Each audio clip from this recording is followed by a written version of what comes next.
اینجا شوش یکی از قدیمی ترین شهرهای جهان است. به عبارتی می توانیم این شهر را مادر شهر همه شهرهای جهان بنامیم. نام اینجا از 5000 سال پیش تا کنون شوش بوده، به معنی شهر خورشید. نکته جالب توجه این که پایتخت هخامنشیان نیز شوش بوده است، نه تخت جمشید و نه هگمتانه یا اکباتان، و هیچ کدام از این شهرها پایتخت اصلی نبودند، بلکه شوش پایتخت سیاسی و اصلی بوده است. این مقدمه را گفتیم تا با اهمیت محوطه تاریخی شوش بیشتر آشنا بشویم و بدانیم که چگونه دولت وقت فرانسه با توجه به ضعف و نادانی پادشاهان قاجار همچون ناصرالدین شاه و مظفرالدین شاه دست به غارت گنجینه فرهنگی و تمدنی ایران زمین زد و حاکمان شهوتران و دست نشانده قاجار هیچ کاری نکردند. قبل از دیدن ادامه ویدیو لطفاً برای حمایت از ما و کمک به بیشتر شنیده شدن صدای ما ویدیو رو لایک و کانال ما رو سابسکرایب کنید. آسیب، غارت و گزندی که از بیگانگان اروپایی به یادگارهای فرهنگی ایران رسیده از تاخت و تاز عرب و مغول نرسید. غارتگران اروپایی که البته نام باستانشناس بر خود نهاده بودند، به پیروی از نیای غارتگر خود اسکندر گجستک از بی‌تفاوتی ایرانیان و بی‌عرضگی و بی‌لیاقتی شاهان خودفروخته قاجار نهایت استفاده را بردند و بسیاری از یادگارهای تاریخ و فرهنگ ایران زمین را به تاراج بردند.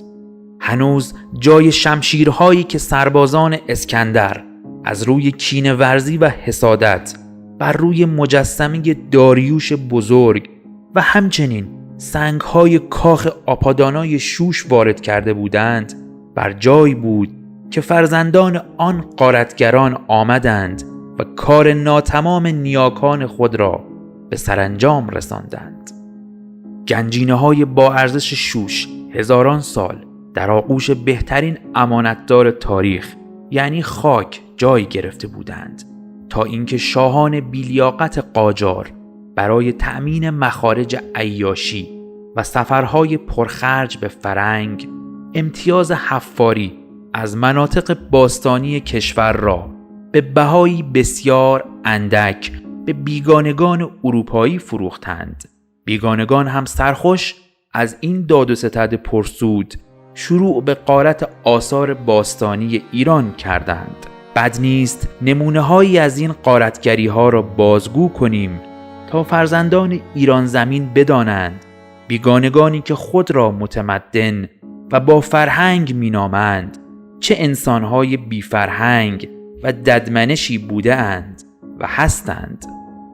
داستان ما از اینجا شروع می شود. بهمن ماه سال 1259 خورشیدی زوج فرانسوی باستانشناس شهرشان را به مقصد ایران ترک می کنند. آنها به بهانه مطالعه آثار باستانی ایران و تحقیق در مورد معماری ساسانی و تأثیرش بر معماری اسلامی وارد ایران می شوند. شخصیت‌های اصلی داستان ما ژان دیالافوا و همسرش مارسل دیالافوا هستند.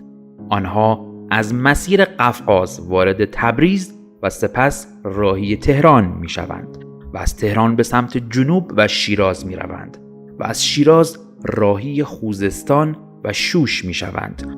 آنها متوجه تپه‌های باستانی شوش می شوند و فهمیده بودند زیر تپه‌های باستانی شوش گنجینه‌ای بزرگ پنهان شده است.